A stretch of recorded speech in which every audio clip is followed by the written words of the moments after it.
Sylacauga. Longtime educator and friend Matt Hubbard joins us this morning. Matt, good morning to you, sir. Good morning, Jimmy Dale. Good to have you with us this morning. And Matt recently announced his candidacy for the mayor's office here in Sylacauga. We're going to be talking about that. For people who may not know Matt Hubbard, tell us about yourself. Well, I've just a year ago retired with 32 years in public education in Alabama. Spent 12 years, my first 12 years in the classroom as a science teacher, and did a little physical education as well there toward the end. Was an athletics coach. I coached every sport under the sun, every level from middle school to high school, boys, girls, football, girls basketball, boys basketball, baseball, softball, volleyball. And then my last 20 years I spent in administration. 5 years as assistant principal here at Sylacauga High School. Another 5 years as principal at Sylacauga High School. And then my last 10 years I spent at the central office here with Sylacauga City Schools as director of supporting programs. And that's just a fancy way of saying operations. So I'm married to my wife of 24 years, Natalie, and we have two sons, Brady and Hayden. Brady is a freshman at the University of Alabama. Very proud of him. He was an honor student athlete here at Sylacauga High School, graduated last year. And Hayden, also honor student athlete at Sylacauga High School, and he's a sophomore and currently playing soccer for the Aggies. You retired from public education, and you could do a lot of things. Why would you run for mayor? Well, Jimmy Dale, you know, the last time I was on your show back in May of 24, I talked about how I've been so blessed over my lifetime, you know, and I've got the benefit of years now. At age 54, I can reflect back on my life, and I can see where people have just poured into me, whether it's a teacher, a coach, a Sunday school teacher, a preacher, a family member, a friend, you know, definitely, of course, you know, parents and family and so forth. And so that was a big reason why I chose the profession of public education, because I wanted to give back to the youth of whatever community I lived in and to the state of Alabama, what I had been, you know, people had poured into me. So you take that same perspective now, you know, now that I'm, say, retired, I don't have the distraction of a full-time job, even though I'm actually working a couple of different jobs right now that are part-time, retired type jobs. But it's just to give back. And, you know, when I first moved to Sylacauga 28 years ago, it's like I said on a previous time here, I was well received in this community. And that made a huge impact on me. It reminded me of my hometown, just an hour and a half north of here in Atala. And I knew I was home. You know, you just, that in my heart, I knew I'm home. And so reflecting back on that, now that I have the time to dedicate to this, and you know, I may be the youngest person, I'm not sure. I may be the youngest candidate right now. Somebody younger may come out and announce they're running, but I have, you know, I can provide longevity to this position, you know, if elected. So it's just me wanting to give back. I've been blessed so much, and, you know, you want to pay it back, but you also want to pay it forward for our younger generation. Your faith's important to you, isn't it, Matt? I live by those principles. Each day I try to live by the priorities of the 3 L's, faith, family, and fellowship. Now, you and I are fellowshipping right now, and I hope our viewers that we're fellowshipping as well, and I hope that my faith comes out in that. Any interaction that I have with someone, I hope they get that subconscious feeling of, you know, hey, this is a good godly man. You know, he's living by these principles, and he's trying to fulfill his role, you know, through the Great Commission, you know, and bringing others to Christ. So I live by. I hope that my family sees that in me. I hope my sons see that in me. And then I hope they go out and I hope that they're lighthouses, you know, to the people that they come in contact as well. And so you never know when you meet someone on the street, or I'm going to go eat breakfast at Booker's when I leave here in a minute. And you never know where that person you're engaging is, where they are in life. So you want that to be a positive interaction and engagement. And I hope people, you know, I hope they get that sense when they interact with me.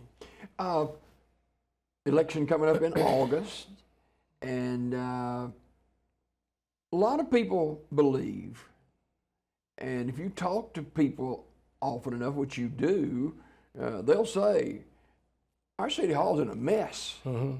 And what is it going to take to get things in order and people feel positive about the direction that we're going in Sylacauga? A lot of people don't feel that way now. Yeah, and you know, that's when I'm out talking with people or they approach me and talk to me about, that is the number, 100%. That's the number one thing that people are concerned about right now is City Hall and our city government. And what I will tell people is that the first thing that we need is new leadership. Now, a lot of the things that you're seeing playing out through the Civil Service Board hearings, and you see it. You've been to all those, right? I've listened to every word of testimony, listened to the evidence provided, and so, but it's going to take new leadership, and it's going to take a leader with relationship skills, with personnel skills, and very good communication and listening skills to, because this, I do want to reassure our citizens, this is not a widespread situation at City Hall. We still have great department heads who have hired great employees. I don't want to leave anyone out. I'm just going to offer these as suggestions out there, just for reassurance. You've got Ed Ford with the city shop, great leader. He's got good folks underneath him working with him at the city shop. Reed Calfee at the street department, same way, good leadership, good department. Chief Muse at the police department, Chief Osgood at the fire department. And I don't want to leave anyone, but my point is this, even with the negative press and the negativity that's going on right now, we still have great people doing great things every day for our city. So what I reckon the new leader will have to do is kind of go in with a scalpel, because what's going on right now is really very isolated to just a handful of employees. You mentioned negative press. Yeah. I mean, it's reality. That's what's happening down there. Yes, that's the truth. I mean, that you have parts of our city hall that's dysfunctional right now. Now, that's where we do need new leadership. We need fresh eyes, fresh ideas come in, and we need new relationships formed with these department heads and with these employees. Now, I have 32 years of experience of doing that, professional experience doing that as a leader. I've dealt with hundreds of personnel matters. And if you understand personnel matters, what's going on right now could have been, you used the Barney Fife term, nipped in the bud, and no one even knows any of this ever existed because it was handled properly from the onset, instead of what we're dealing with right now. Matt Hubbard, our guest this morning, Matt, candidate for Sylacauga mayoral race in August. And so what are some of the ideas that you would bring to the table? Well, you know, we recently had a flooding situation downtown. Tomorrow will be 1 week ago. And that seemed like it happens every time we get heavy rains. It's been, I've lived here for 27, going on 28 years, and downtown's been flooding all since I've been here. So it's an ongoing problem. It's something that we know. It does take a very good relationship, because you do have state and ALDOT involved with Highway 21. And then you have what falls on the city and the county, cleaning ditches and culverts and those type things. One thing that I do plan to bring before the city council if I'm elected is a storefront grant that includes flood prevention. And because there's a lot more to flood prevention than just putting a contraption in front of a door. You've got to look at where sidewalks meet foundations and so forth. And so you would want to do, I don't want to call it a comprehensive plan, because that would include ALDOT and the state, and that takes time. That takes a lot of meeting. You know, that would get Ben Robbins involved, and, you know, our state leaders and those type things, to come to a table to get that part of it, the highway itself and the crown and all of that type stuff, and the amount of volume of runoff that we have that we can handle.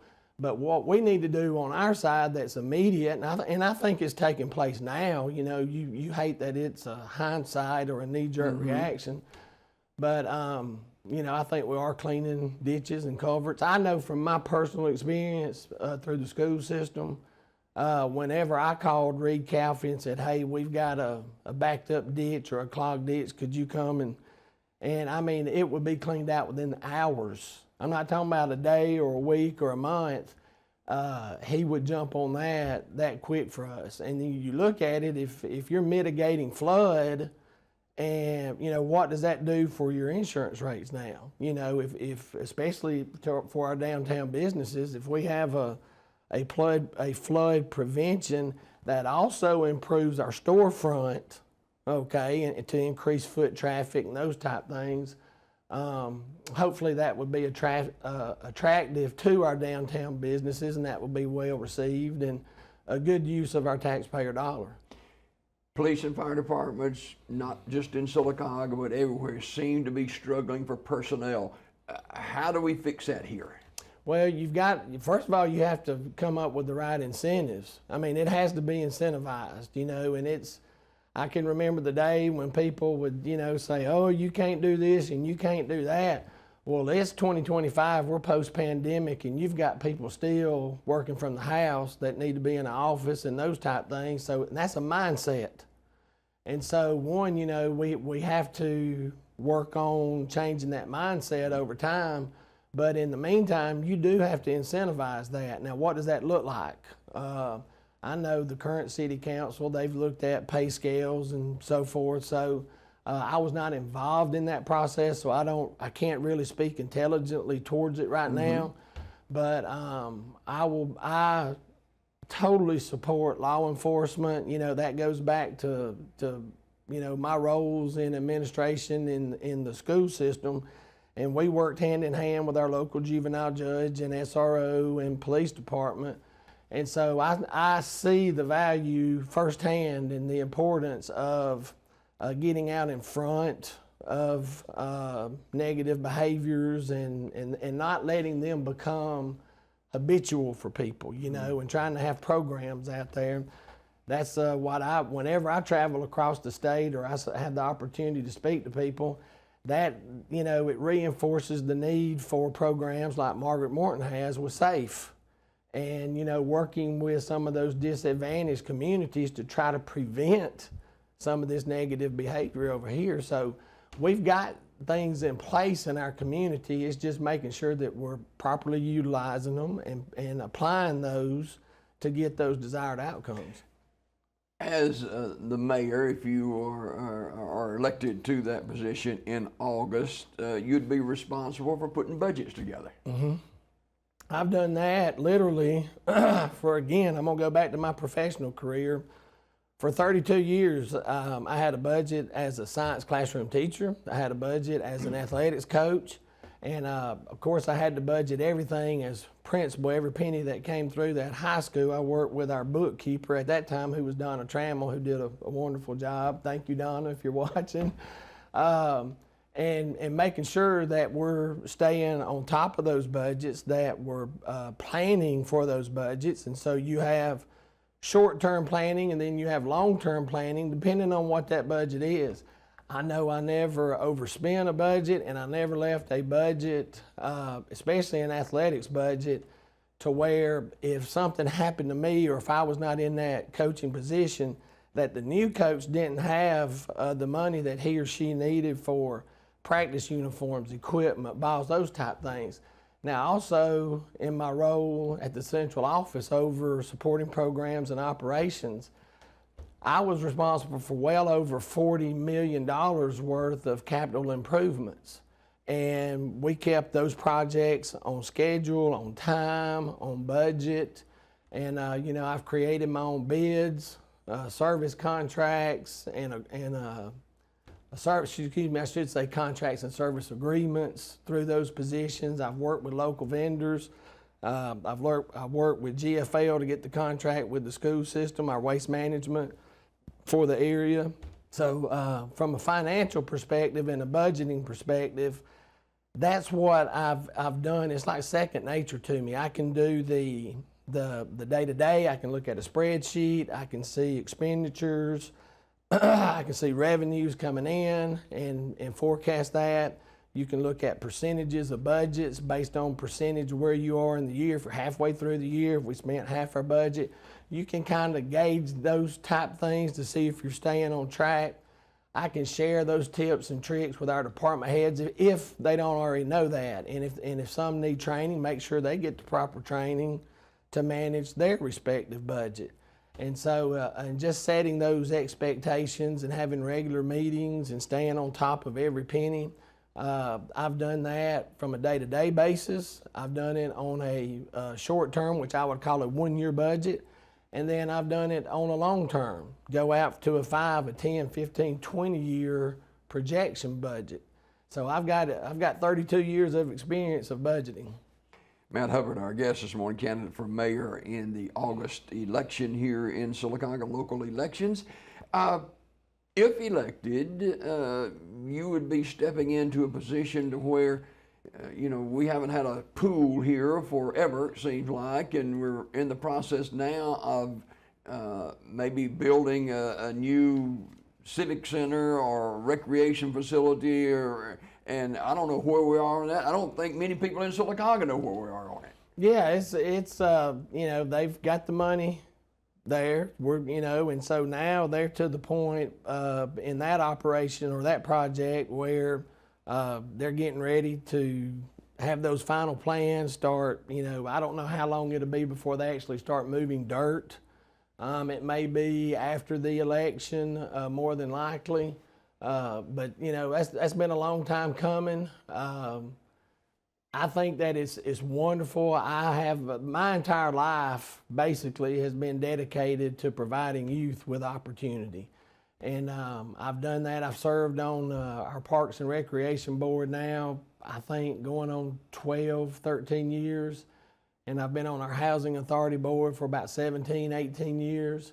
And so, you know, speaking of the Housing Authority, you know, we've got the Verley Collins project that's going on over there.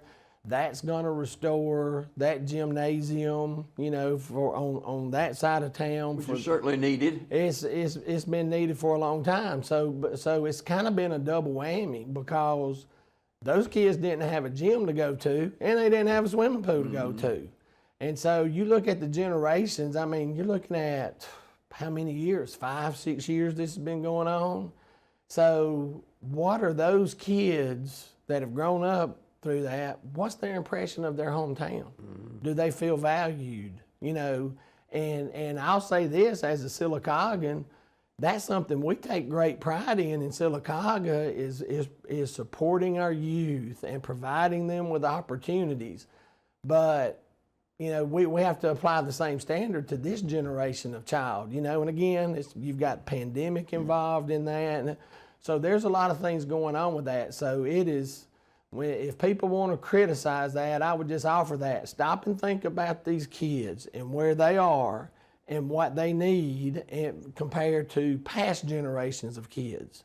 And, you know, you look at the commitment from our Parks and Recreation. Steve Masters and Lauren Lake, they do a fantastic job of providing beautiful parks, great new events, you know, that Lauren's been bringing to the community since we've hired her as the events coordinator. She's good, I know that. Oh, it's fantastic. So the things that we do as a small town in Alabama is just, when you stop and you look at it, it's really amazing. Just a couple more minutes. I want to circle back around. Yes, sir. And get back to City Hall. How are you going to fix a dysfunctional City Hall? Well, again, it starts with new leadership, and my leadership style is I'm a relational leader. And so that means I'm going to come in and I'm going to start building those trusting relationships with department heads. But I'm not going to stop there. It's going to be with all employees, because I think they need to be reassured, because the vast majority, over 90% of our employees have done nothing wrong. They're not involved with all this stuff going on. They're just caught up in it, yeah. Yeah, unfortunately, they get the negativity side of it, the black eye, the black cloud kind of hovering over. And so I want to reassure them, hey, but I understand what took place. That did not involve us. This is where we are. You have a clean slate. I want a relationship. I want a rapport. And I want to make sure that we're providing the best possible municipal services for our community, so that our taxpayers get that, what we call ROI, that return on investment for every penny of their tax dollar, because I'm a taxpayer as well.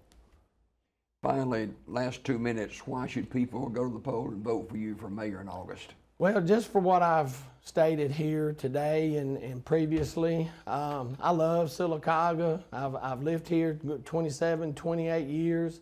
And when I moved here, Sylacauga became home, as I stated earlier.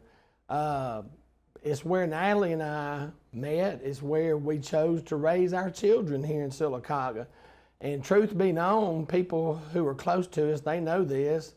Our two sons, I'd actually moved Natalie and Brady and Hayden down to Gulf Shores. They were living at the beach for a year because of a family tragedy, and we were trying to get closer to her family and make sure that we were there to support during that family tragedy. And when we were actually having a house built out in the Wolf Bay area down in Baldwin County, and we sat the boys down and we said, okay, we're either going to make a long-term commitment, you're going to finish your career here out at Gulf Shores, or what do you want to do? And without hesitation, both boys said, we want to go back home. They missed their church, they missed their school, they missed their friends, and Sylacauga is home to them just like it is to Natalie and I now. And so I want to just make sure, I want Sylacauga to feel like home like it does to us. And I know I can relate to new families moving in here. I want to get out. I want to try. Our location is wonderful to attract new families. We offer a healthy lifestyle with our location, and through Parks and Recreation, school system is great. And I can't leave here today without talking about the Earth Project. I hope I'm here 30 years from now, but I think if we could push a button and fast forward 30 years now, how critical the Earth Project is to our community and surrounding areas. I think people will look back at that Earth Project and see that and realize that was the pivotal point that pushed Sylacauga forward. And I want to be the mayor to help work with those leaders at that project, get that up and running, which she and her team's going to take care of all that. But I want to make sure everything on the peripheral, that we're doing everything we can to support that project and get those desired outcomes for Sylacauga and for South Talladega County and surrounding areas. So how can people find out more about Matt Hubbard? You can go to our Facebook page, Matt Hubbard for Mayor. Here shortly, early April, we'll have a link and a QR code to a website, Matt Hubbard for Mayor website.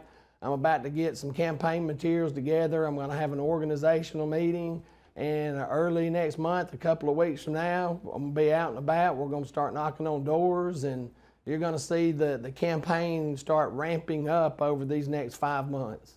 Matt, thanks for dropping by this morning. Thank you, Jimmy Dale. I appreciate it. All right, Matt Hubbard, candidate for mayor of Sylacauga in August. That's going to wrap it up for us here on Daybreak.